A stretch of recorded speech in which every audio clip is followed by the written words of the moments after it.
Ethan Caldwell was the kind of man who could charm his way into any woman's heart, or at least that's what he liked to believe. Handsome, smooth-talking, and effortlessly charismatic, he had spent most of his adult life living off the generosity of wealthy women, bouncing from one luxurious lifestyle to another without ever having to lift a finger. His latest conquest, however, was the ultimate prize, a woman whose fortune was so vast that, if he played his cards right, he would never have to chase after another heiress again.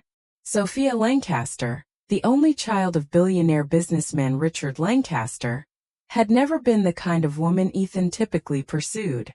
Unlike the extravagant socialites and aging widows he usually targeted, Sophia was intelligent, ambitious, and driven.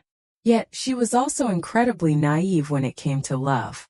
Growing up in privilege had shielded her from the harsh realities of the world, and despite her sharp business acumen, she remained hopelessly romantic at heart.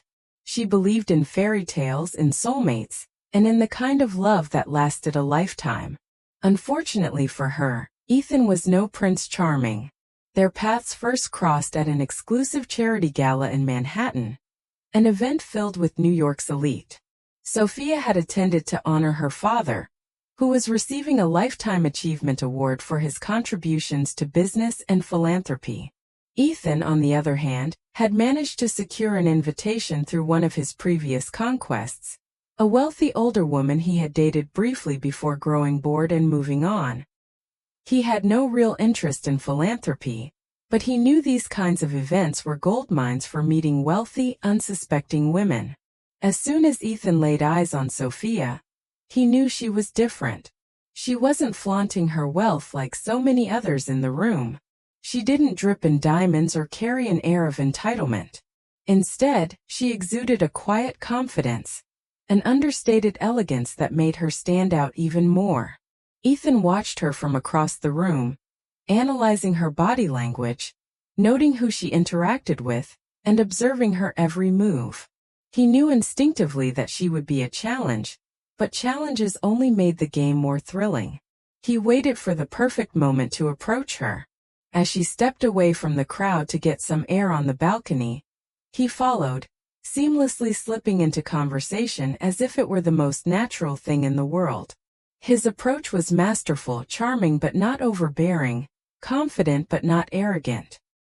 He spoke with a sincerity that even he almost believed, weaving a story about his supposed background in finance, his passion for charity work, and his admiration for her father's accomplishments. Sophia was intrigued. She had spent her entire life surrounded by men who were either intimidated by her wealth or interested in it, but Ethan seemed different. He didn't fawn over her family name or try to impress her with grandiose displays of wealth. Instead, he was engaging, attentive, and refreshingly down-to-earth, or so she thought. That night marked the beginning of their whirlwind romance. Ethan made sure to move at just the right pace.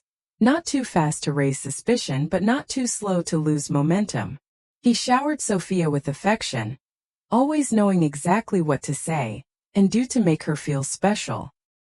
He was careful never to mention money, never to ask for favors, and never to do anything that might suggest he had ulterior motives. He wanted her to believe that what they had was real, that he loved her for who she was, not for what she owned. For months he played the perfect boyfriend. He listened attentively as she talked about her dreams, supported her in her business ventures, and seamlessly integrated himself into her world. He studied her carefully, learning what made her laugh, what made her sad, and what made her feel safe. He became everything she wanted in a partner, molding himself into the ideal man she had always dreamed of. What Ethan hadn't counted on, however, was the sudden death of Richard Lancaster. A strong, seemingly invincible man, Sophia's father had suffered an unexpected stroke, leaving his daughter as the sole heir to his billion-dollar empire. The tragedy devastated Sophia. Her father had been her mentor, her protector, and the one person she had always turned to for guidance. Losing him felt like losing a piece of herself, and in the days following his death, she was left vulnerable, struggling to make sense of a world without him.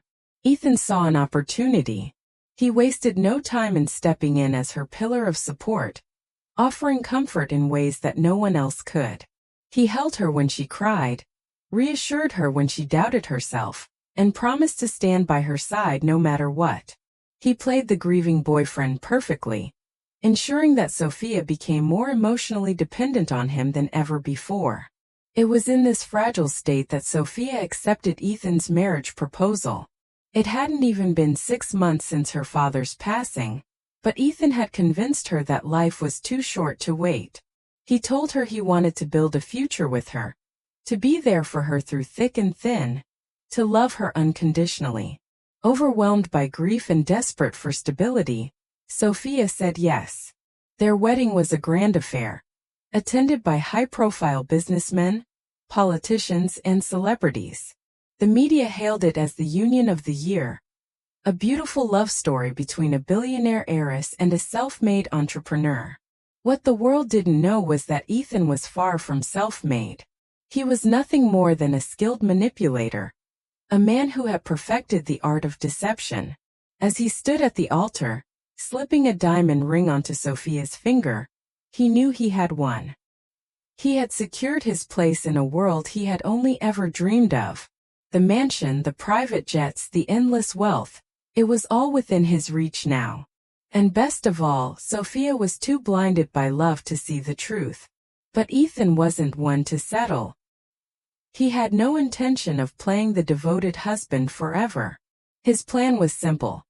Stay married long enough to gain access to Sophia's assets, build up his own financial reserves, and then leave when the next, more profitable opportunity came along. He knew that divorce could be messy, but he also knew that Sophia, in her endless naivety, would likely give him a generous settlement just to make things easier. However, Ethan had underestimated one thing.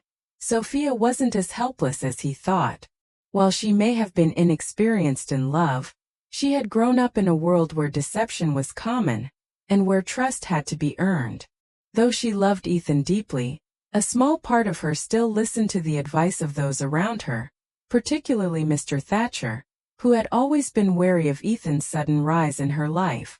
It was Mr. Thatcher who insisted on the prenuptial agreement, and despite Ethan's protests, Sophia eventually agreed. The contract was airtight, designed by the best lawyers money could buy. It ensured that no matter what happened, Ethan would never be able to claim ownership of her business, her inheritance, or any shared assets gained during the marriage. In short, it stripped him of everything he had hoped to gain. Ethan was furious, though he masked it well.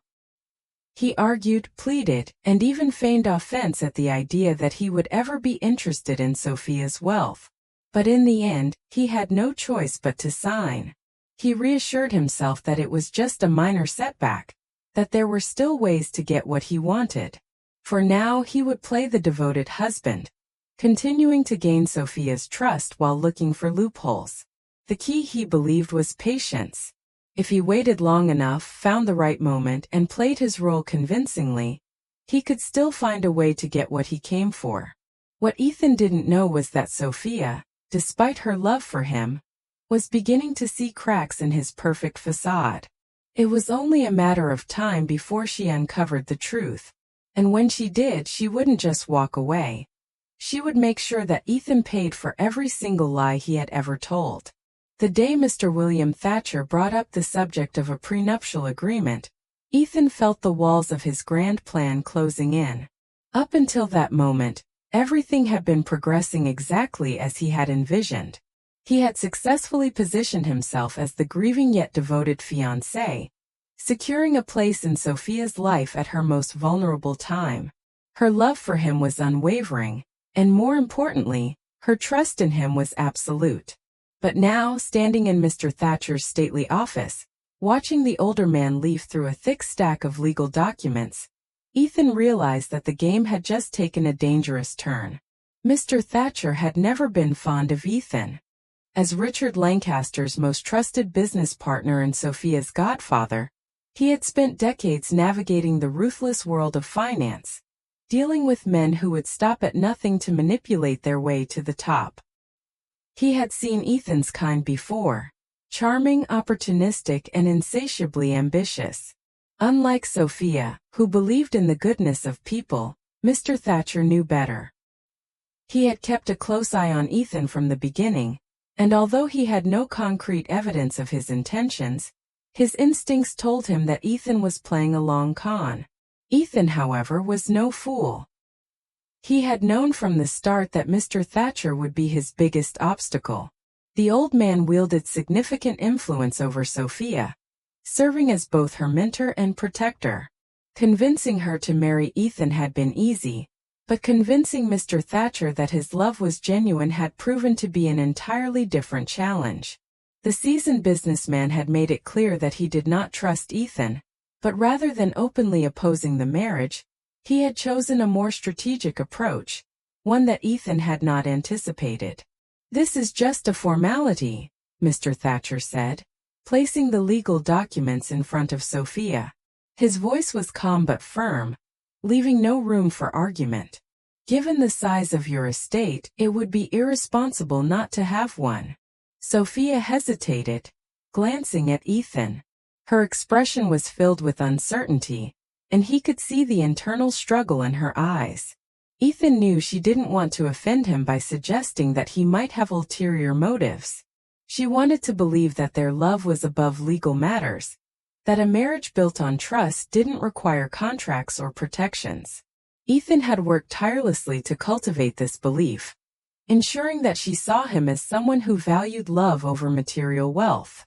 But now Mr. Thatcher was forcing her to confront a reality she had been trying to ignore. Ethan forced a smile, leaning forward slightly in his chair. "Sophia," he said, his tone carefully measured, "do you really think we need this? A prenup? Feels insulting, to be honest. I've never once given you a reason to doubt me." Sophia reached for his hand, squeezing it gently. "I know, Ethan," she murmured. "It's not that I don't trust you. It's just, my godfather is right. It's a business decision, nothing more." Ethan felt his stomach twist in anger, but he kept his expression neutral. He could not afford to lose control, not here, not in front of Mr. Thatcher. Instead, he shifted his gaze toward the older man, narrowing his eyes slightly. "Is this really necessary?" he asked, feigning wounded pride. "Do you think so little of me?" Mr. Thatcher met his gaze with a knowing smile. "It's not about what I think, Ethan. It's about what's best for Sophia." The room fell silent. Sophia looked torn, caught between her love for Ethan and her respect for the man who had been like a second father to her. Ethan knew she would never defy Mr. Thatcher outright. The old man had been her father's closest confidant, and she trusted his judgment in all matters. If he insisted on a prenuptial agreement, Sophia would not refuse. Ethan clenched his jaw. He had no choice but to comply. "Fine," he said, exhaling sharply. "If it will give you peace of mind, I'll sign it." Sophia's face lit up with relief. "Thank you, Ethan. It means so much to me." Mr. Thatcher, however, was not fooled. He watched Ethan carefully, as if memorizing every flicker of emotion that crossed his face. The young man's reluctant acceptance did not reassure him. If anything, it only confirmed his suspicions. Over the next few days, Ethan tried to find a way around the contract. He spent hours poring over legal loopholes, consulting with friends who had experience in high-net-worth marriages, and even considering whether he could persuade Sophia to modify the terms after they were married. But the document Mr. Thatcher had prepared was airtight, crafted by the finest lawyers in the industry, designed to prevent any possibility of Ethan benefiting from Sophia's fortune. The terms were brutal. Nothing that Sophia owned before the marriage would become joint property. Any future earnings or investments made using her wealth would also be protected. Ethan would have no claim to her assets in the event of a divorce, and even if they purchased new properties together, they would remain in her name alone unless she explicitly stated otherwise. In other words, Ethan had married into wealth, but he would never touch a single dime of it. It was a crushing blow. He had imagined a future of luxury, picturing himself as the husband of a billionaire heiress, enjoying the privileges that came with it. He had envisioned an easy life, where money was no longer a concern, where he could indulge in the finer things without restraint. But now that future was slipping through his fingers. Still, he refused to give up. He was patient, and patience was what had always made him successful in the past. He assured himself that the prenuptial agreement was only a temporary obstacle. If he played his cards right, there would still be ways to access Sophia's wealth. His first plan was simple: build trust. If he could convince Sophia that the prenup was unnecessary, she might dissolve it later. Many couples revised or nullified their prenuptial agreements once they felt more secure in their marriages. Ethan intended to play the role of the perfect husband, making Sophia believe that their love was strong enough to stand without legal barriers. His second plan was more long-term. If Sophia fully trusted him, she would eventually start sharing financial decisions with him. He would find ways to take control, maybe persuade her to invest in joint ventures that would allow him to accumulate his own wealth. If nothing else, he could discreetly siphon money from their daily expenses, gradually transferring funds into accounts she didn't monitor closely. But there was one problem, Mr. Thatcher. The older man wasn't just an obstacle. He was an ever-present shadow, watching Ethan's every move. Even after the marriage, he maintained control over Sophia's finances, ensuring that Ethan never had direct access to any significant amounts of money. He reviewed all transactions, monitored their shared expenses, and acted as a gatekeeper between Sophia and anyone who might try to take advantage of her, including her own husband. Ethan grew to despise Mr. Thatcher. The old man had stripped him of everything he had been working toward, reducing him to nothing more than a well-dressed accessory in Sophia's life. He felt trapped, suffocated by the restrictions placed upon him. The money, the power, the influence he had envisioned. It was all locked behind an impenetrable wall, guarded by a man who saw through every one of his lies. But Ethan was not a man who accepted defeat easily. If one door closed, he would find another. And so he waited. He played the role of the devoted husband, smiling through his resentment, hiding his frustration behind affectionate gestures and whispered promises. He pretended to embrace the simplicity of their marriage, convincing Sophia that he needed nothing more than her love. In the meantime, he searched for weaknesses, looking for the cracks in Mr. Thatcher's defenses. He knew that one day an opportunity would present itself, and when it did, he would be ready. For the first year of their marriage, Sophia believed she had finally found happiness. Though she was still grieving the loss of her father, Ethan was by her side, offering comfort, support, and affection. He reassured her that they had their whole lives ahead of them, that they would build a future together, and that she would never have to face life's challenges alone. She clung to that hope, throwing herself into both her business and her marriage, determined to prove to herself, and to the world, that she could handle it all. But there was one thing missing. Sophia had always dreamed of becoming a mother. She had assumed that once she and Ethan were married, it would only be a matter of time before they started their own family. Yet, month after month, her hopes were crushed by disappointment. At first, she tried not to let it bother her. She convinced herself that stress was the reason for their struggles, that once things settled down, everything would fall into place. However, as time passed, her concern grew. She began tracking her cycles obsessively, reading every article she could find on fertility, and adjusting her lifestyle to optimize her chances of conceiving. She consulted specialists, underwent tests, and endured invasive procedures, hoping for an answer, some simple explanation that would come with an easy solution. But every attempt ended in failure. Ethan, however, was far less concerned. He reassured her that these things took time, that they should relax and let nature take its course. But his words felt empty, his patience insincere. Sophia began to sense a shift in his behavior. He was becoming increasingly distant, finding excuses to be away from home more often. First, she blamed herself. She worried that the stress of trying to conceive was driving a wedge between them, that her focus on starting a family was pushing him away. But the truth was far more devastating. As Sophia fought desperately to create a life, Ethan had already begun to look for an escape. He had never wanted children. The idea of fatherhood did not appeal to him, and he certainly had no intention of being tied down by the responsibilities of parenthood. A child would complicate his plans, making it even harder to gain control of Sophia's wealth. For him, the ideal outcome would have been for her to remain entirely dependent on him. Lonely, vulnerable, and easy to manipulate. And so, while Sophia was visiting doctors, undergoing treatments, and blaming herself for their struggles, Ethan was spending his nights elsewhere. He had no interest in playing the role of a devoted husband anymore. In his mind, he had already endured enough.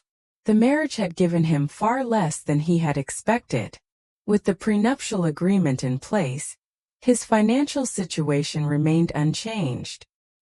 His access to Sophia's wealth was still tightly controlled by Mr. Thatcher, and his patience was wearing thin. That was when he met Isabella Monroe.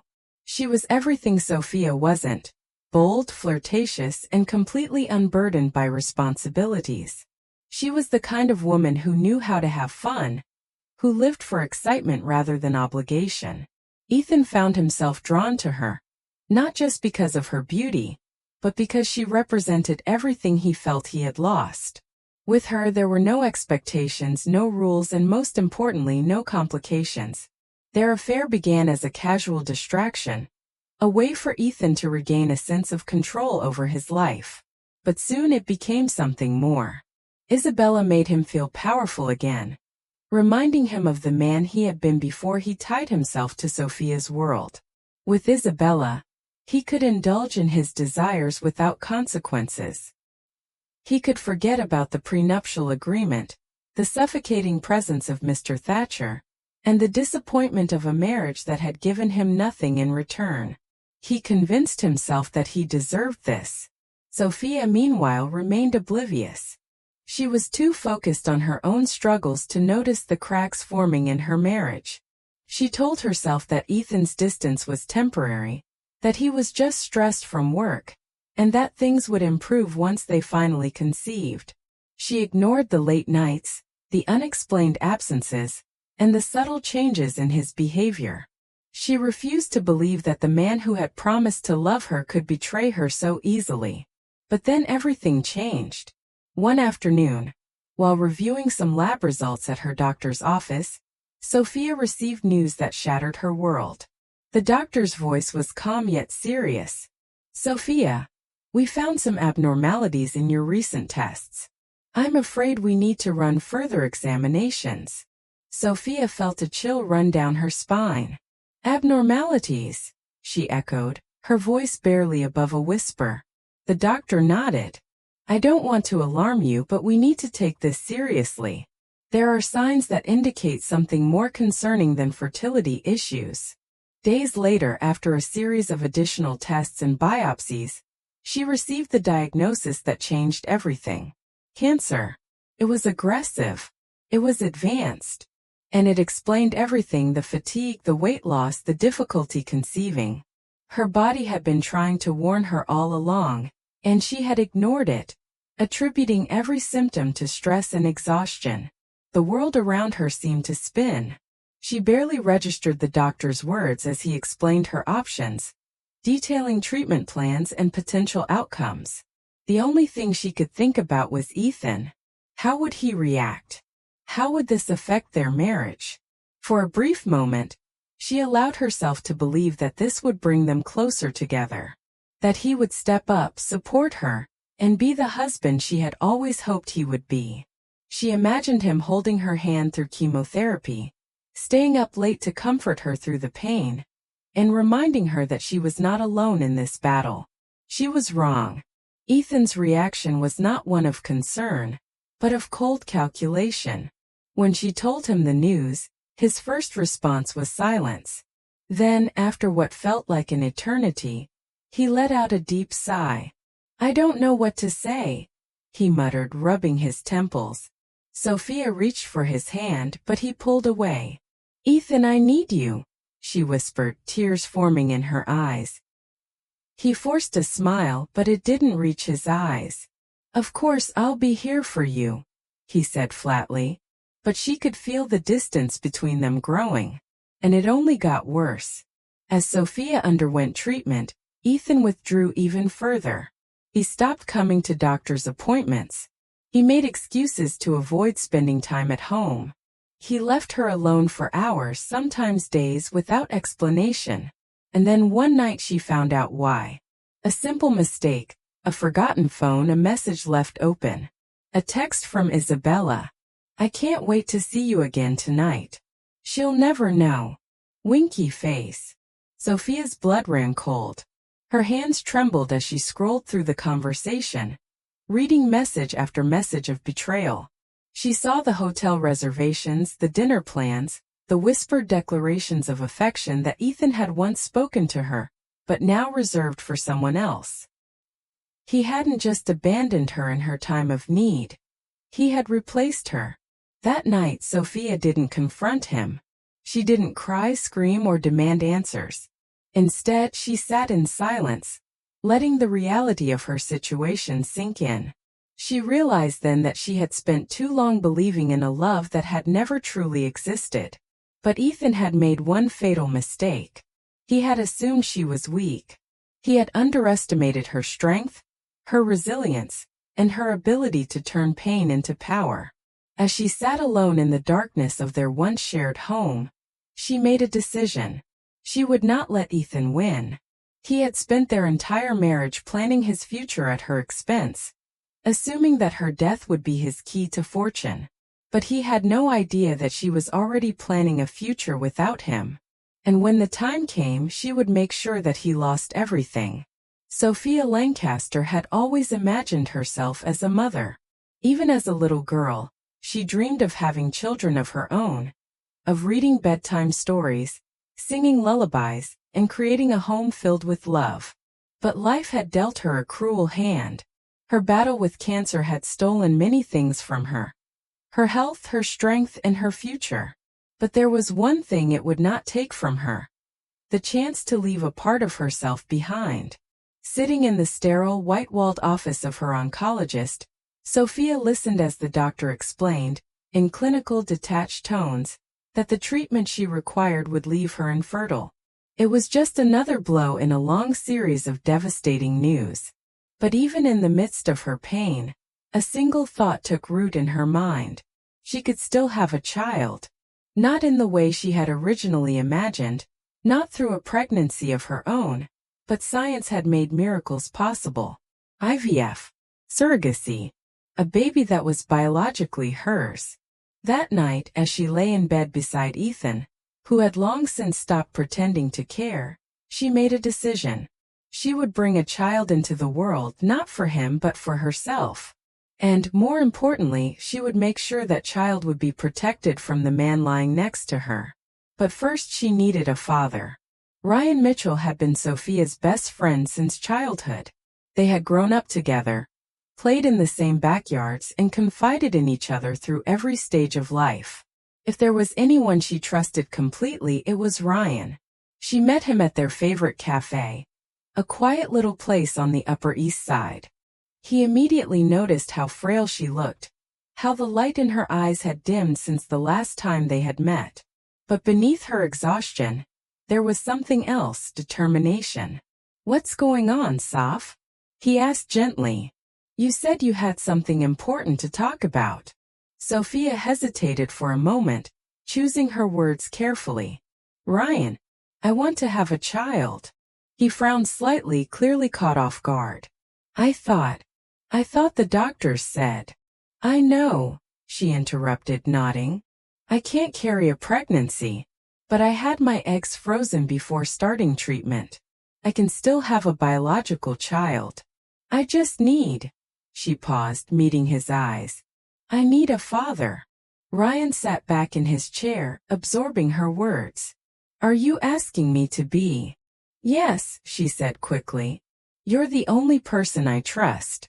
I need to make sure that if something happens to me, my child will be safe. And I know you would protect them.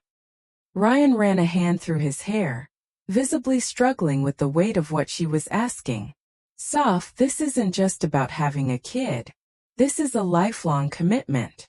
I know, she said, her voice steady. And I wouldn't ask if I didn't believe you were the best person for this. You've always wanted kids, right? And I don't have much time left. But I want to leave something good in this world. I want to give my child a chance at a life without Ethan in it. At the mention of Ethan's name, Ryan's expression darkened. He had never liked the man, and over the years, his suspicions had only grown. Ethan had proven himself to be a liar, a cheater, and a man who cared about nothing but himself. The thought of Ethan getting his hands on Sophia's wealth, or worse on her child, made Ryan's stomach turn. Ryan exhaled slowly, then nodded. All right, sophomore. I'll do it. Once Ryan agreed, things moved quickly. Sophia had already done her research. She knew exactly which clinic to contact, which legal measures to put in place, and even which surrogacy agency to work with. She didn't have the luxury of time, so she took control of every detail, ensuring there would be no loopholes Ethan could exploit later. With Ryan's consent, the clinic fertilized Sophia's eggs with his sperm, and a surrogate was carefully selected to carry the pregnancy. Throughout the process, Sophia remained meticulously secretive. No one outside of her inner circle knew what she was doing. Even Mr. Thatcher, her godfather and protector, was kept in the dark, for now. The fewer people who knew, the safer the child would be. She knew Ethan wasn't paying attention. He had checked out of their marriage long ago, too busy chasing other women to notice what she was doing behind his back. He barely questioned her anymore, rarely accompanied her to doctor's appointments, and spent more time away from home than with her. In a way, his neglect was a gift. It gave her the freedom to plan her escape without interference. Months passed and Sophia's health declined. The treatments were brutal, leaving her exhausted and weak. She spent her days in and out of hospitals, knowing that time was no longer on her side. But even as her body failed her, her mind remained sharp. She used every remaining ounce of her strength to finalize her will, secure her child's future, and ensure that Ethan would walk away with nothing. The legal team drafted airtight documents, making Ryan the sole guardian of the child and placing Mr. Thatcher as the estate's trustee until the child reached adulthood. Ethan would be left completely powerless. She imagined his reaction when he learned the truth. How he would walk into the lawyer's office expecting to inherit a fortune, only to find that everything had been left to a child he never knew existed. It was a cruel twist of fate, but one he had brought upon himself. When the day finally came, Sophia was too sick to travel to the hospital where her surrogate was delivering. Instead, Ryan stayed by the woman's side, holding her hand as she brought Lucas Mitchell into the world. The moment Ryan laid eyes on his son, he knew that Sophia had made the right decision. Lucas had Sophia's deep, soulful eyes, a reminder of the woman who had fought so hard to give him a future. Ryan held the baby close, whispering, "She did this for you. She loved you before you were even born." Sophia, too weak to leave her hospital bed, received a single photo of her newborn son. She cried when she saw him, not from sadness but from relief. She had done it. She had protected her child, ensured that her fortune would remain out of Ethan's grasp, and created a future that would live beyond her own life. That night, she slept peacefully for the first time in years. Ethan had no idea what was coming. Sophia passed away shortly after Lucas's birth. She never got to hold him, never got to hear him call her mom. But she had left him everything that mattered: her love, her protection, and a life free from the man who had once thought he would inherit it all. Her final act of defiance was not a loud declaration, not a dramatic confrontation. It was something far more powerful. It was a mother's quiet, unwavering love. A love that had outsmarted even the most ruthless man. And when Ethan finally learned the truth, when he sat in that lawyer's office and realized he had lost everything, Sophia's last words echoed in his mind. "You never deserved any of it." Ethan Caldwell entered the law office with the smug confidence of a man who believed he had finally triumphed. He had endured years of frustration, playing the role of the devoted husband while waiting for the inevitable. Sophia was gone, and as her husband, he fully expected to walk away with everything she had left behind. The estate, the businesses, the wealth, it was all meant to be his. Dressed in a tailored suit, he walked with purpose, barely acknowledging the somber atmosphere in the waiting area. In his mind, this was a mere formality. He would sit through the reading, sign a few papers, and walk out a billionaire. The receptionist directed him to a conference room where the other beneficiaries were already seated. He hesitated for a fraction of a second upon seeing them. Mr. William Thatcher was expected. Sophia's godfather had always meddled in her affairs, acting as if he had some kind of moral authority over her. Ethan had tolerated him out of necessity but had never appreciated the man's constant scrutiny. What unsettled him more was the presence of Ryan Mitchell, Sophia's childhood friend. He hadn't anticipated Ryan being there, and immediately felt a pang of irritation. This was a legal matter, not a gathering of Sophia's acquaintances. The lawyer, Mr. James Weston, wasted no time in getting started.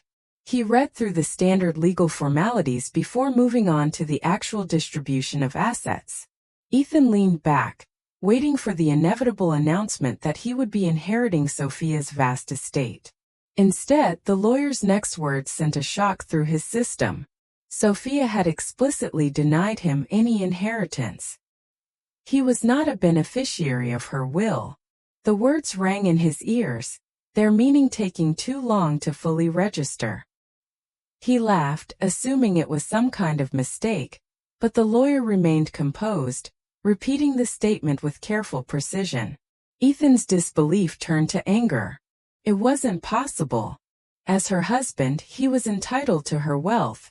He had played his part, endured the tedious months of watching her decline, waiting for this very moment.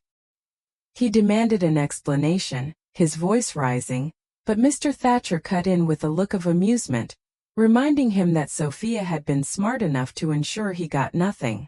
The weight of the revelation pressed against Ethan's chest, but the real shock had yet to come. As the lawyer continued, he announced that Sophia had left everything to her son. Ethan barely heard the words at first, too wrapped up in his own fury. Then the meaning hit him. A son? The statement didn't make sense. Sophia had never been pregnant.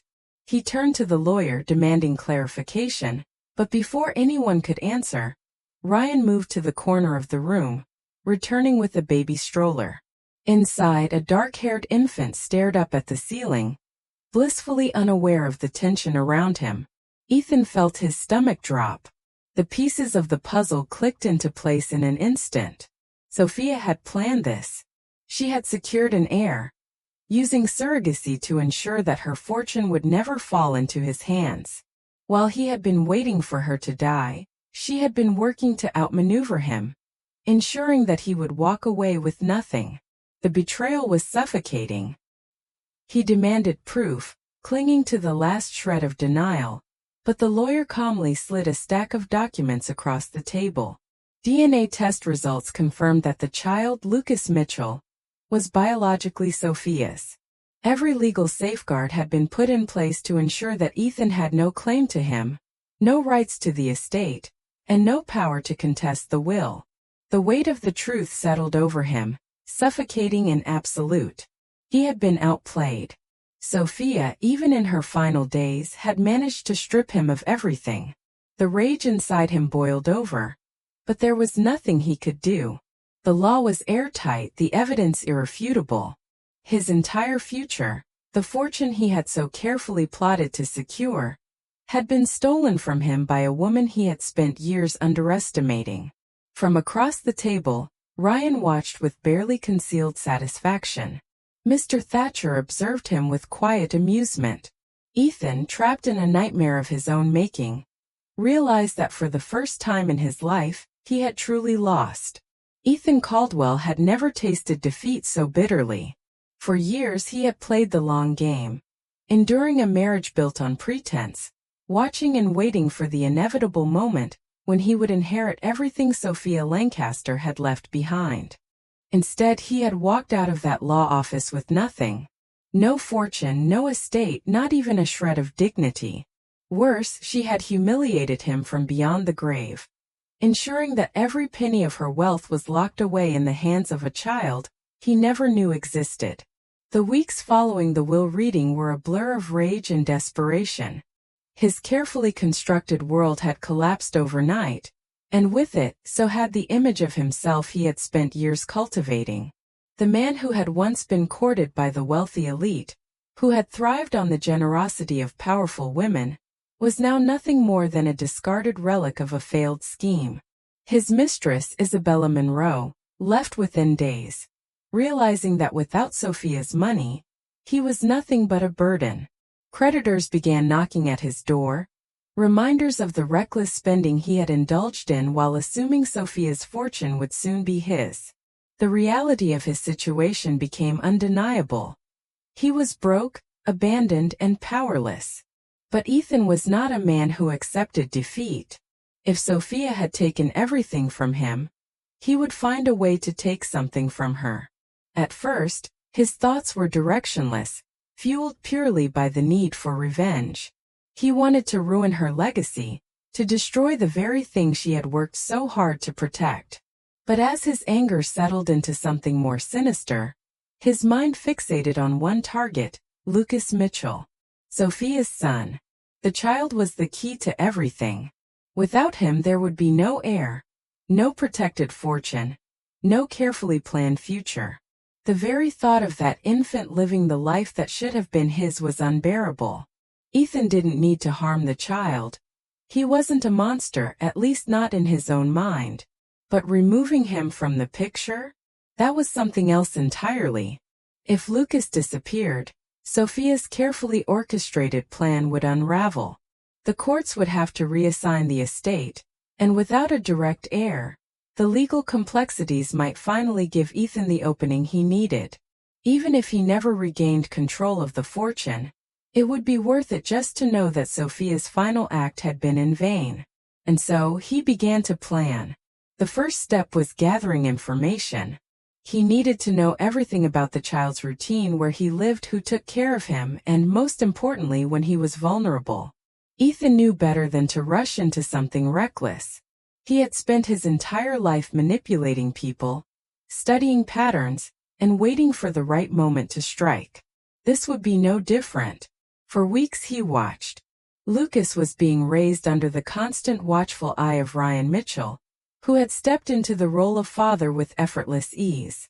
Ethan's hatred for him burned almost as strongly as his hatred for Sophia. Ryan, the man who had taken what should have been his, now paraded around with the child as if he had always belonged to him. The boy's life was wrapped in privilege, just as Ethan had once envisioned for himself. The house Ryan lived in, a beautiful estate in an upscale neighborhood, had been Sophia's, now filled with laughter, warmth, and security. Mr. William Thatcher, ever the guardian of Sophia's wishes, remained closely involved, ensuring that every financial and legal measure was in place to keep Lucas safe. But even the most carefully guarded lives had weaknesses.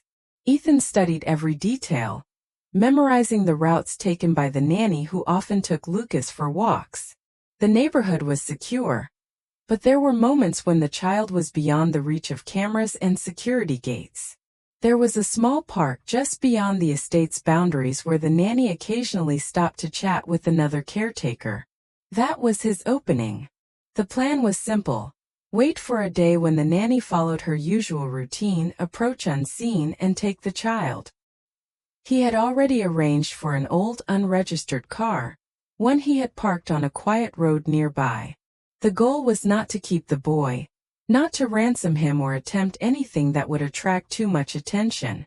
He simply needed to take him far away, leave him somewhere, and let fate do the rest. Once the child was missing, chaos would follow. The headlines would explode. Billionaire heiress's son kidnapped. Ryan and Mr. Thatcher would be distraught, their perfect little world shattered overnight. The courts would be thrown into disarray, their careful legal arrangements meaningless without an heir to inherit the fortune. It was poetic, really. Sophia had spent years planning her perfect revenge, ensuring that Ethan walked away with nothing. Now he would return the favor. Her son would disappear, her legacy would crumble, and in the end, her meticulous planning would have been for nothing. Ethan could already picture it. The headlines, the frantic police searches, the utter helplessness on Ryan's face. He couldn't wait to watch it all unfold. Ethan had been preparing for this moment for weeks. Every step of his plan had been meticulously thought out, every movement rehearsed in his mind. He had observed the nanny's routine, memorized her walking path, and noted the exact moment when she stepped beyond the estate's security gates. It was in that brief window, away from cameras and guards, that Lucas was most vulnerable. Ethan had positioned himself perfectly, waiting just beyond the clearing in the dense tree line. He had an old unregistered car parked nearby, ready for a quick getaway. Everything was in place. The nanny followed her usual path, pushing the stroller along the shaded walkway. As expected, she stopped to chat with another caretaker, just as she always did. This was his chance. Without hesitation, Ethan emerged from the trees, moving quickly and with purpose. The younger nanny barely had time to react before he shoved her aside, her startled gasp lost in the quiet morning air. The older nanny's eyes widened in shock as he grabbed the stroller's handle and yanked it toward him. She reacted instantly, gripping his arm with surprising strength, her fingers digging into his skin as she let out a desperate scream. The baby began crying, the shrill wail piercing through the quiet. The nanny fought harder than he had anticipated, struggling to keep hold of the stroller. She screamed again, louder this time, calling for help. Ethan cursed under his breath. He had expected this to be quick, clean, unnoticed. Instead, it was spiraling out of control. He reached into his pocket and pulled out the stun gun, jamming it against her ribs. She convulsed, gasping as she collapsed onto the ground, her body jerking before going still.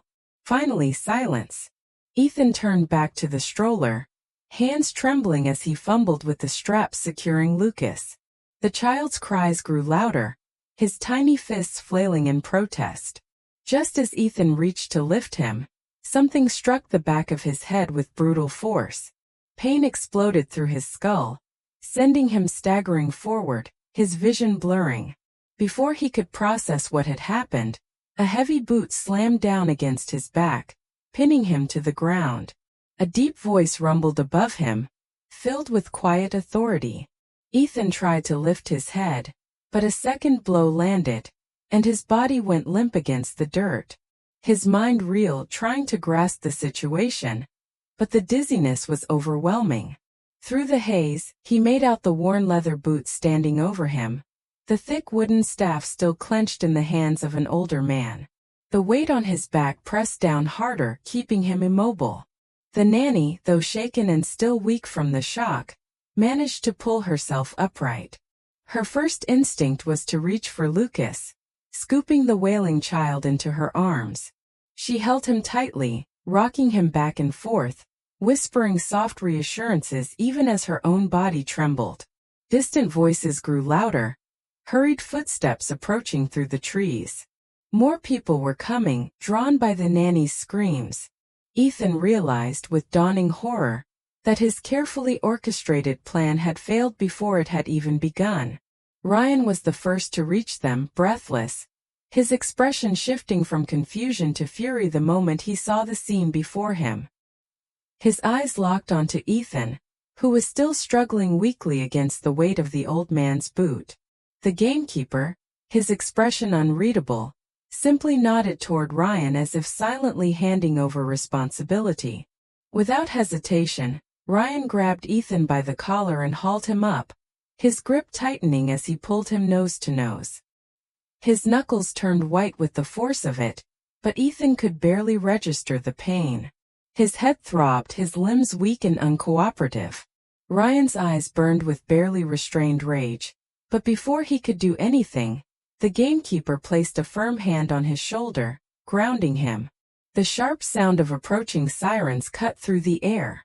Moments later, uniformed officers emerged from the clearing, weapons drawn, taking in the scene with practiced efficiency. The boot on Ethan's back lifted, and before he could even attempt to make a move, strong hands yanked his arms behind him. Cold steel wrapped around his wrists, the metallic click of handcuffs sealing his fate.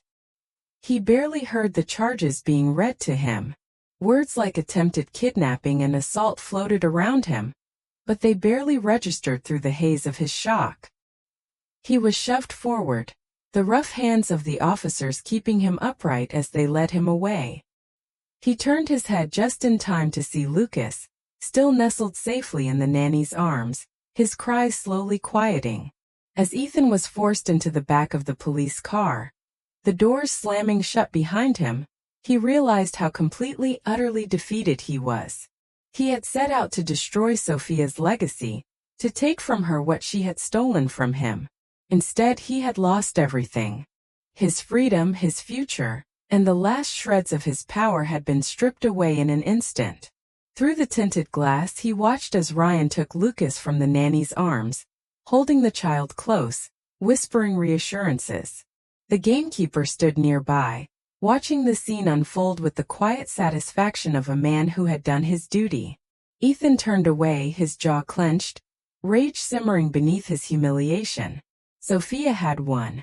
Even from beyond the grave, she had beaten him.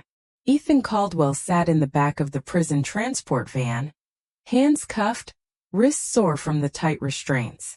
The metal bench beneath him was cold, the stale air thick with the scent of sweat and hopelessness.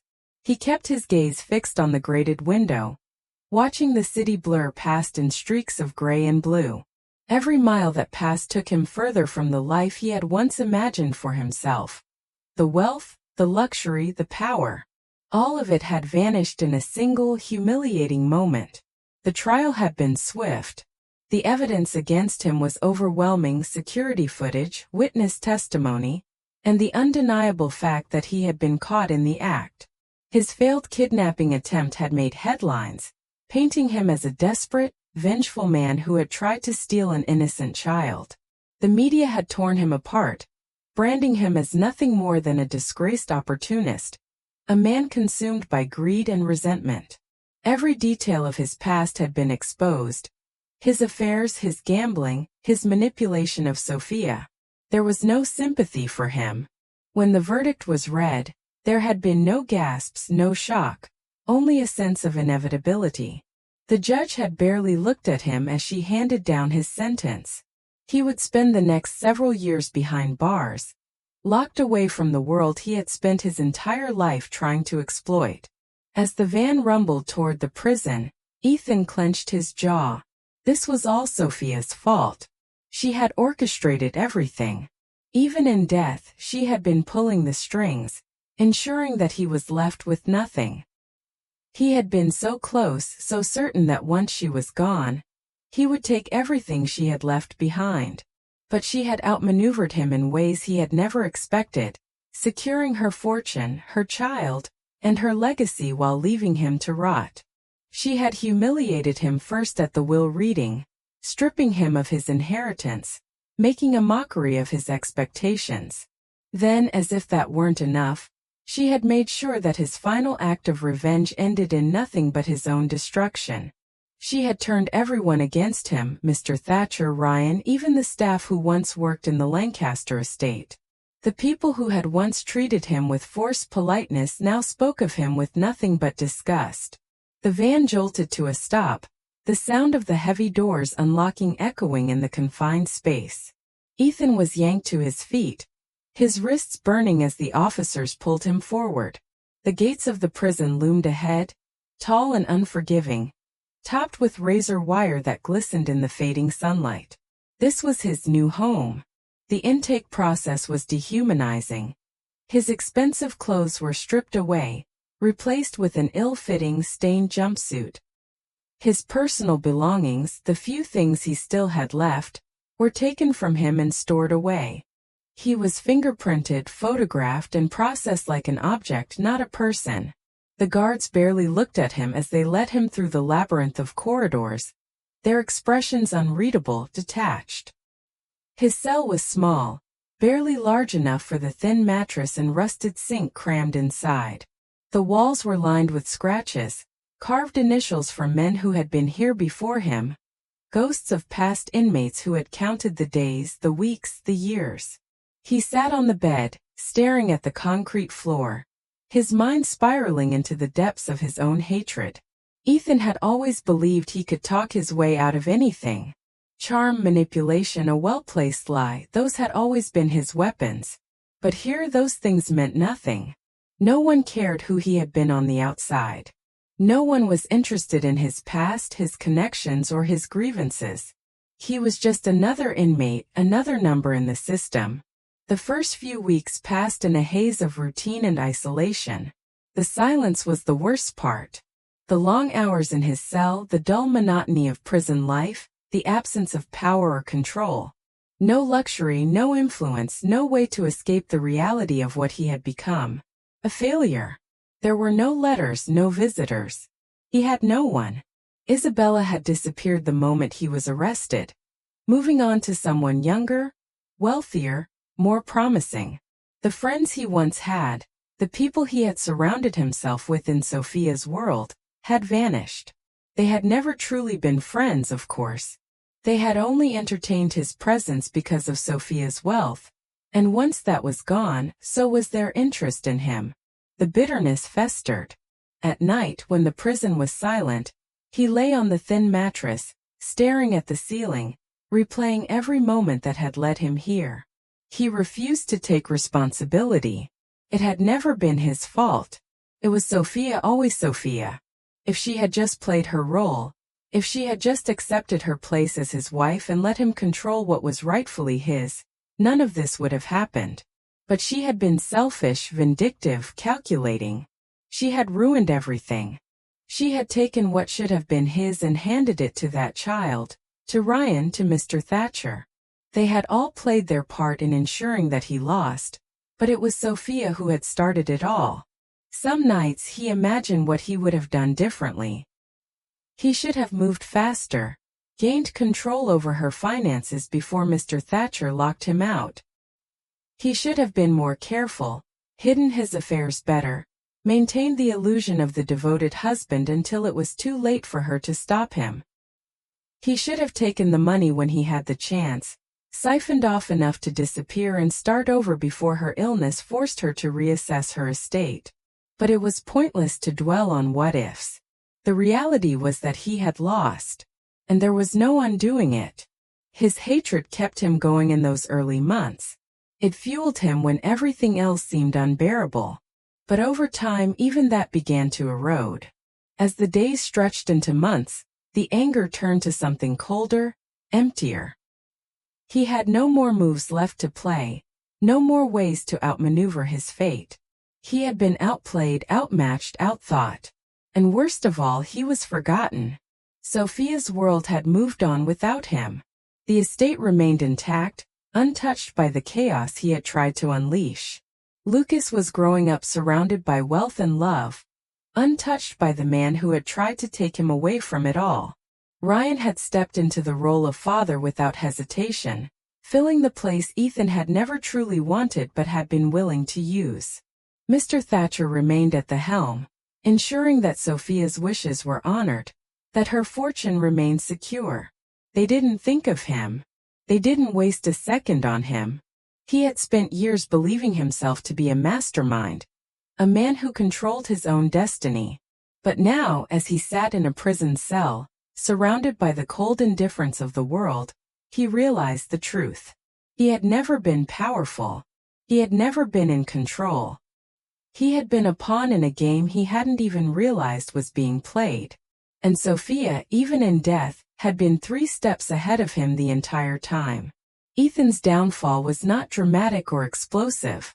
There was no grand moment of redemption, no spectacular final confrontation.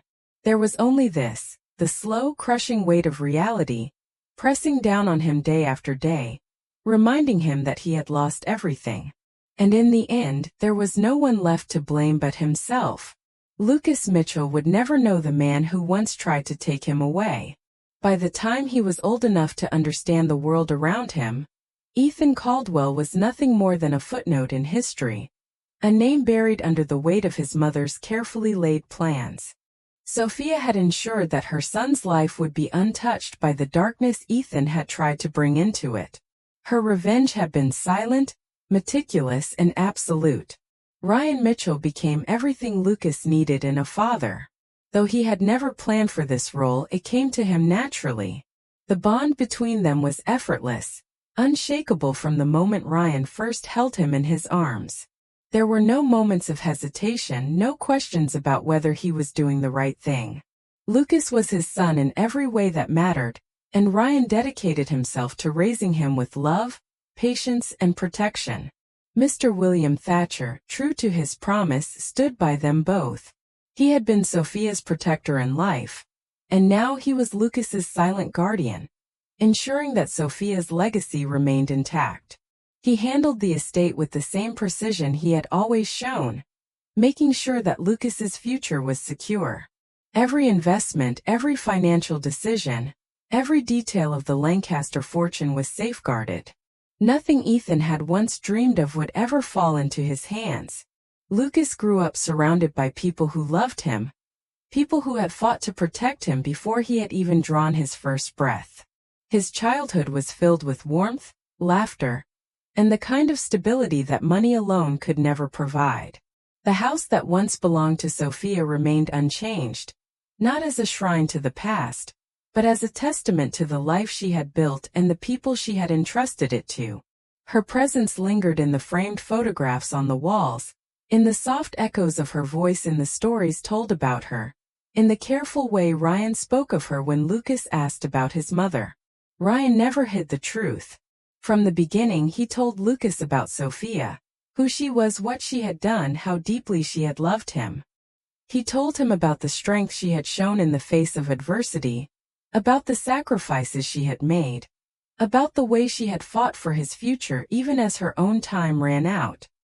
He made sure that Lucas knew her not as a tragic figure, but as a woman who had shaped his life in ways he would never fully understand. As the years passed, Ethan faded from existence. His name was never spoken in the house, not out of fear or secrecy, but because he simply didn't matter. He had spent his life trying to control others, believing he was the one writing the story. But in the end he had been erased, forgotten, irrelevant. His downfall had been of his own making, and there was nothing left of him that was worth remembering. Lucas thrived in ways that Ethan could have never imagined. He was bright, curious, full of life and kindness. He inherited Sophia's sharp mind and unwavering determination, qualities that made Mr. Thatcher smile every time he saw the boy in action. He was nothing like the man who had once sought to claim him as a pawn. The story of Sophia, of Ethan, of everything that had happened, became something that belonged to the past, a tale only told in hushed conversations between the adults who had lived through it. For Lucas, his world was one of love, security, and endless possibility. He would never know the struggle that had been fought on his behalf. He would never understand the depths of his mother's sacrifice, the meticulous planning that had ensured his life would never be touched by Ethan's greed. And that, in the end, was Sophia's greatest victory. She had not only secured justice, she had secured a future free from the poison of the past.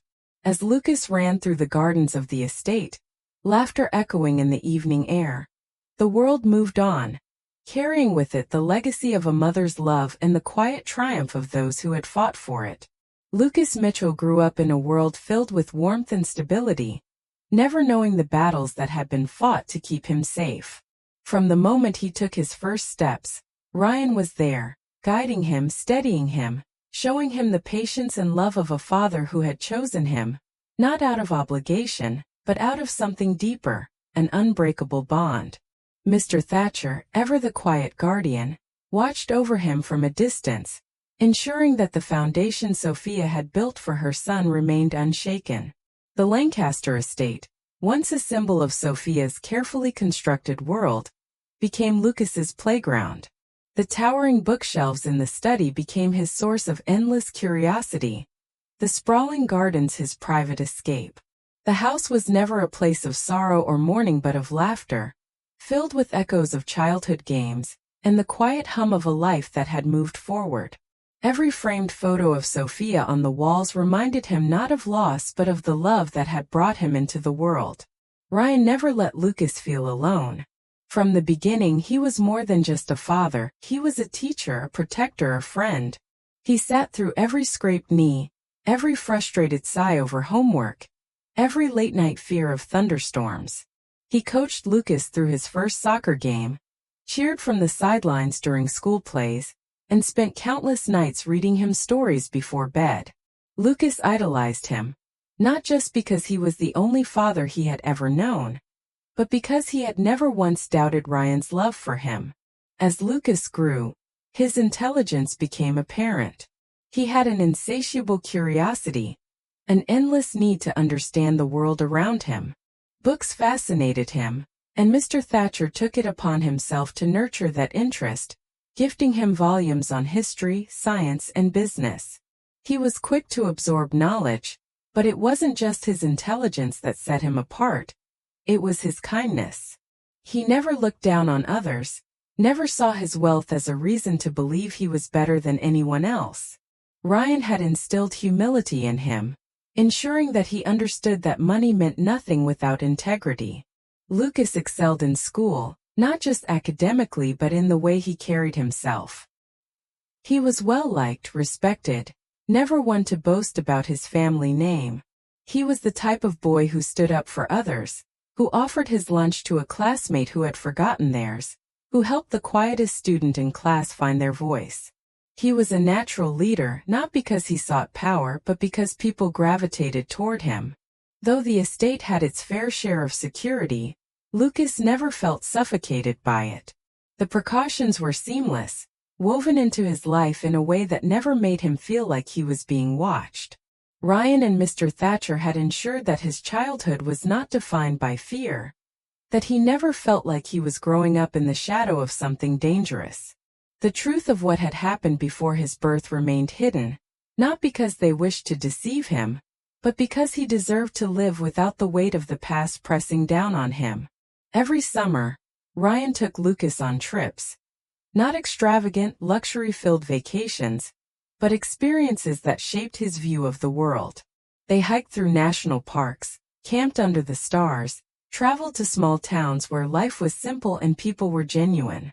Lucas learned to appreciate the world beyond his wealth, to understand the value of hard work and perseverance.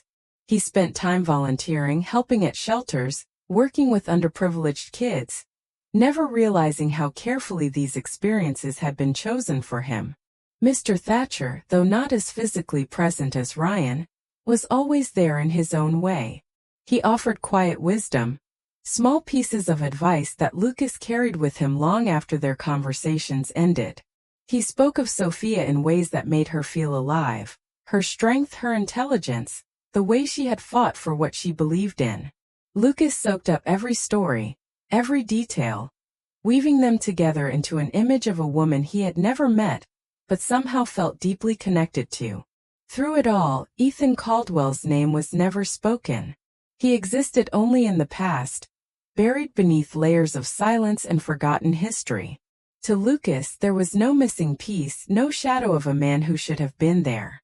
Ryan was his father, Mr. Thatcher his mentor, Sophia his guiding star. There was nothing more to question. Years passed, and Lucas continued to grow into the person Sophia had dreamed he would become. By the time he reached his late teens, he had already begun to carve his own path, stepping into the world with a quiet confidence that came from knowing exactly who he was. But the past has a way of resurfacing, no matter how carefully it has been buried. For 18 years, Lucas had lived in blissful ignorance, shielded from the darkness that once threatened to consume him. But secrets cannot remain hidden forever. One day everything would change. And when that day came, Lucas would have to decide. Was he ready to face the truth? Ethan Caldwell stepped out of the prison gates with nothing but the clothes on his back and the weight of years spent in bitter confinement. The world had moved on without him. The sun was too bright, the streets too loud, the air thick with the unfamiliar scent of a life he no longer belonged to. There was no one waiting for him, no car, no familiar face offering him a second chance. He had no money, no connections, no plan. Only the burning rage that had kept him alive through his years behind bars.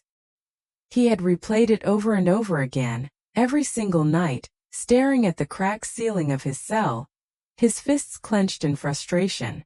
Sophia had done this to him.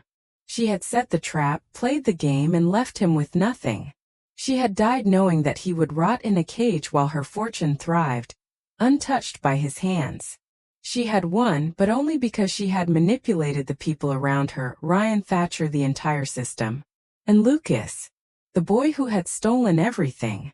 Ethan had no doubts that Ryan had poisoned the child's mind against him. He imagined Lucas living in the luxury that should have been his, growing up surrounded by wealth, security, and the love of the people who had destroyed him. The thought made his stomach churn with resentment. That boy was the reason Ethan had lost everything. He had been robbed of the future he deserved. He spent the first few nights sleeping in cheap motels, using what little money he had left from a prison work program. But there were no opportunities for a man like him. No friends willing to take a risk on an ex-convict with a reputation that had been shredded by the media. Every door was closed. Every attempt at rebuilding a life led him back to the same inescapable truth. He had nothing. No power. No control. No future. But there was one thing he still had. Revenge. First, he didn't know where to start. Lucas had been just a baby when Ethan last saw him. A helpless, insignificant thing. Now he was a young man, nearly an adult, thriving in a world that had erased Ethan completely. He had to see him. He had to understand what had become of the boy who had taken his place in the world. Ethan began to watch from the shadows, moving carefully, ensuring that no one recognized him. He lingered near the private school Lucas attended, blending in among the crowds of people who passed by the gates each morning. He followed from a distance, memorizing the boy's habits, the places he visited, the people he surrounded himself with. What he saw only deepened his rage. Lucas was everything Ethan hated. Polite, well-spoken, confident. He carried himself with a quiet authority, a natural charisma that made people gravitate toward him. He was respected, admired, even loved. Everything that Ethan had once pretended to be, Lucas was effortlessly. The boy had never known struggle, never known what it was like to be cast aside, abandoned, forgotten. Ethan saw Ryan at his side often, the two of them laughing, talking like father and son. It was a sick joke, a reminder that Ryan had taken everything from him. Mr. Thatcher was still present as well, the old man always hovering, always watching, ensuring that Sophia's carefully constructed world remained untouched. It enraged him that they had succeeded. Ethan watched Lucas from afar, studying him as he would a puzzle, searching for the cracks in his seemingly perfect life. There had to be something missing. A weakness. A doubt. A way in. And when he found it, he would make sure that Lucas paid for everything Sophia had done to him. Lucas Mitchell had never questioned the life he had been given. His childhood had been filled with love, his home secure, his future bright. He had been raised to believe in honesty, integrity, and the importance of trust. But trust was fragile. And sometimes the people who loved you most were the ones who kept the deepest secrets. Started as an accident. Lucas had been searching for an old family photo album in Mr. Thatcher's study when he came across a locked drawer in the antique wooden desk. He hesitated, fingers tracing the brass handle, before instinct took over. Mr. Thatcher never locked anything except this. His curiosity burned. He had spent his life surrounded by open doors and easy answers, never once feeling like anything had been hidden from him. Until now. Finding the key had been easier than he expected, tucked away in the small box of spare items near the bookshelves. The lock clicked open with a quiet finality, and Lucas pulled out a thick folder, yellowed at the edges, heavy with the weight of time. Inside, he found documents that didn't belong to him, but were about him. His birth records, legal papers detailing guardianship arrangements, a will, his mother's, and most unsettling of all, a restraining order against a man whose name he didn't recognize. Ethan Caldwell. Lucas's stomach tightened as he flipped through the pages. His mother's will was explicit in its wording. Ethan was to receive nothing. His presence in Lucas's life was to be erased completely. But why? A deep unease settled over him as he continued reading. Every document painted a picture of a man kept at a distance. A man who had fought to take something that wasn't his. A man who had tried to take him? Lucas's hands trembled as he set the papers down. His mind raced, trying to piece together a history that had been kept from him for 18 years. Who was Ethan Caldwell? And why had no one ever told him about him?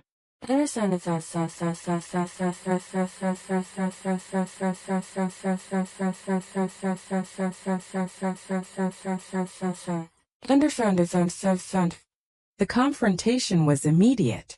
Lucas stormed into the living room, where Ryan was sitting with Mr. Thatcher, both of them reviewing estate documents.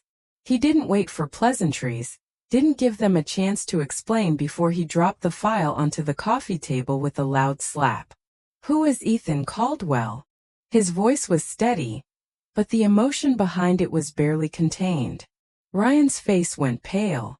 Mr. Thatcher's expression remained unreadable, but his fingers tensed against the armrest of his chair. Neither of them spoke. The silence was unbearable. I found these in your study, Lucas continued, turning to Mr. Thatcher. I wasn't looking for them, but now I need answers. Ryan exhaled sharply, rubbing a hand down his face. Lucas, we wanted to tell you. But you didn't. The betrayal in Lucas's voice cut through the room like a blade. You've had my whole life to tell me. You made me believe I knew everything about my family. And now I find out there was an entire piece of it you kept hidden from me. Mr. Thatcher leaned forward, his voice calm but firm. We did it to protect you. Lucas laughed, but there was no humor in it. Protect me? From what? A name on a piece of paper. Ryan shook his head, looking more exhausted than Lucas had ever seen him. Not just a name. A man who wanted to take everything from you. From your mother. From all of us. Lucas faltered, his anger battling against the confusion rising in his chest. He had expected excuses, but there was something raw in Ryan's expression, something that made him hesitate. Mr. Thatcher folded his hands together, his voice grave. Ethan Caldwell was your mother's husband. The room tilted slightly. Lucas had prepared himself for something shocking, but not this. Not a husband. You're lying. His voice was barely above a whisper. Ryan's gaze met his, full of regret. No, Lucas. We're not. Lucas shook his head, backing away a step. His mother had been a strong woman, a woman who had built a life of independence, of power. How could she have married someone like that? He flipped through the papers again, scanning the pages for something that made sense.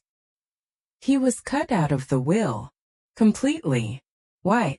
What did he do? Ryan hesitated, but Mr. Thatcher didn't.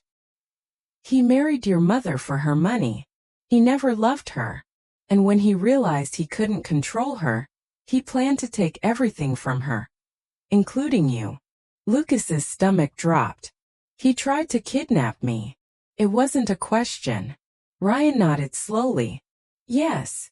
Lucas sat down hard on the couch, the weight of the truth pressing down on him. He had spent his whole life believing that the world he lived in was safe, that the people who surrounded him had always been honest with him. Now he wasn't sure what was real anymore. "Why didn't you tell me?" His voice was quieter now, less accusation, more pain. Ryan ran a hand through his hair. "Because we wanted you to grow up without fear. Without the shadow of the past looming over you. You deserved that." Lucas understood the words, but they didn't make it easier to accept. He had spent years shaping his own identity, defining himself by the family he knew and trusted. But now there was a stranger in his story. Someone who had been cut from his life so completely that he never even knew to ask about him. And now that stranger was out there. Somewhere. Waiting. Watching. Lucas swallowed hard, his world shifting beneath his feet. The past he had never known was about to catch up with him, and he had no idea what would happen next. Lucas couldn't stop thinking about the encounter. Ethan's words had settled in his mind like a splinter, impossible to ignore. His entire life had been built on trust in Ryan, in Mr. Thatcher, in the people who had raised him. But now doubt crept in, whispering questions he had never thought to ask. Ethan had seemed sincere, worn down by life but not broken. His voice had been steady, his eyes filled with something that almost looked like regret. He had spoken of love, of loss, of a life stolen from him. Could it really be that simple? Had he been cast aside unfairly? Lucas didn't want to believe that Ryan and Mr. Thatcher had lied to him. But they had already kept one truth hidden. What if there were more? He tried to push the thoughts away, but they lingered. He found himself replaying the conversation, analyzing every word, searching for the deception. Yet nothing had sounded false. Ethan hadn't asked for money, hadn't tried to manipulate him into anything. He had simply wanted to talk. And Lucas had listened. That night, as he sat in the study, staring at the old documents he had found, Mr. Thatcher entered the room. His expression was unreadable, but there was something in his eyes that told Lucas he already knew. Word had reached him, it always did. Lucas hesitated before speaking, his voice quieter than usual. He told Mr. Thatcher about the meeting, every detail, from the way Ethan had approached him to the way he had spoken of his past. He expected anger, maybe frustration, but instead Mr. Thatcher remained calm, listening intently. After a long silence, the older man exhaled deeply. He looked at Lucas with the same measured patience he had always shown, but this time there was something heavier beneath it. A warning, a quiet plea. Ethan was dangerous. Not in the way of a violent man, but in the way of a man who knew how to twist the truth just enough to make people doubt their own reality. He had spent his life manipulating those around him, using their emotions, their weaknesses, their need for connection against them. And now he was doing the same to Lucas. Mr. Thatcher didn't argue or demand that Lucas forget about Ethan. Instead, he simply stated the facts. Ethan had never cared for Sophia. He had never wanted Lucas. He had only ever wanted what he could take from them. And when he failed, he had turned to vengeance. Lucas sat quietly, absorbing it all, but something still gnawed at him. The story made sense, yet it didn't erase the image of the man he had met. He wasn't naive. He knew that people could lie, that appearances could be deceiving. But he also knew that people could change. In the days that followed, the uncertainty only grew. He found himself questioning everything he had once accepted without hesitation. He hated the feeling, the nagging voice in the back of his mind that whispered, what if? He needed to know the truth. Not just the version he had been given, but the truth in its entirety. The only way to do that was to face Ethan again. To hear everything. Even if it meant risking everything he had ever believed. Lucas had never felt so sure of anything in his life. The doubt that had clouded his mind for weeks had lifted, replaced with the clarity of truth. Ethan had never wanted a son. He had wanted access, control, a way to reclaim the power he had lost. Every carefully chosen word, every calculated pause, had been part of a performance designed to manipulate him. But now Lucas could see it for what it was. A desperate attempt from a man who had nothing left to lose. The moment he refused Ethan's request, the shift was immediate. The mask of regret and longing fell away, revealing something cold and bitter underneath.